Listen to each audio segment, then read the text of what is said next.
नमस्कार मंडळी. आता मस्त असा बाहेर पाऊस पडतोय आणि अशा वातावरणात भजी किंवा वडा हे आपल्याला खावंसं वाटतं. पण नेहमी-नेहमी त्याच-त्याच प्रकारचा वडापाव खाण्याचा कंटाळा आला असेल, तर अशा प्रकारे उलटा वडापाव एकदा करून बघा. एकदम भारी लागतोय चवीला.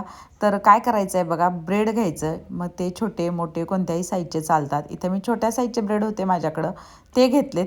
त्यानंतर आपल्या घरातला एखादा असा टोकदार ग्लास घ्यायचा आणि त्या ग्लासच्या सहाय्यानं बघा बरोबर गोलाकार असं कट ब्रेड करून घ्यायचे. तुम्ही बघू शकता इथे मी सगळे ब्रेड असे गोलाकार असे कट करून घेतलेत आणि गोल असे स्लायसेस बघा ब्रेडचे इथं मला मिळालेत. आता त्याच्या ज्या कडा आपण कापून काढलेत की नाही त्या आपण ब्रेड क्रम्स वगैरे करायसुद्धा वापरू शकतो. इथं वडापावची सुकी चटणी, त्यानंतर ग्रीन चटणी, वडापावची सुकी भाजी, आपली नेहमीची भाजी आणि रेड चटणी मी बघा तयार करून घेतले.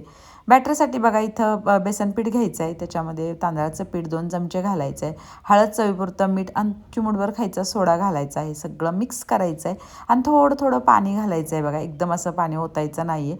थोडं-थोडं पाणी घालून आपल्याला असं मस्त सरसरीत बॅटर बघा तयार करून घ्यायचं आहे. आपल्या नेहमीच्या वडापावसारखंच. तर इथं बघा मी 2 ब्रेडचे स्लायसेस घेतलेत. एका स्लाईसला मी रेड चटणी लावले.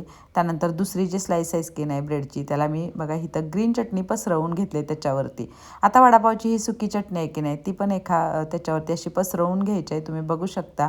त्यानंतर एक चीजची स्लाईस ठेवायची. त्यानंतर दुसरा ब्रेड त्याच्यावरती ठेवायचा आहे आणि आपली जी बटाट्याची भाजी आहे की नाही ती त्याच्यावरती बघा अशी कडेपर्यंत पसरवून घ्यायची आहे. दोन्ही बाजूला बटाट्याची भाजी पसरवून घ्यायची. व्हिडिओत जसं दिसतं तसं बघा दोन्ही बाजूला बटाट्याची भाजी चांगली अशी दाबून पसरवून घ्यायची.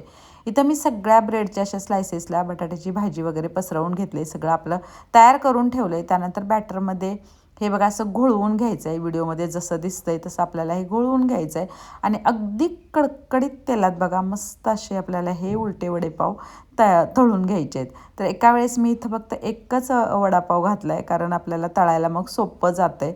तर मस्त असा बघा छान उलटा वडापाव मी इथं तळून घेतला आहे. तुम्ही बघू शकता.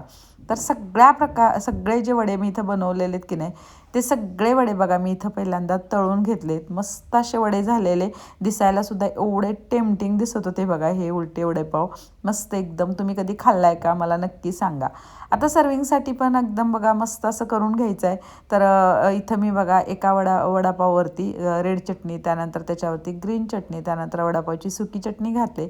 थोडासा चाट मसाला भुरभुरला आहे आणि त्याच्यानंतर त्याच्यावरती बघा आपल्याला भरपूर सारं चीज असं किसून घ्यायचं आहे. मुलांना चीज खूप आवडतं.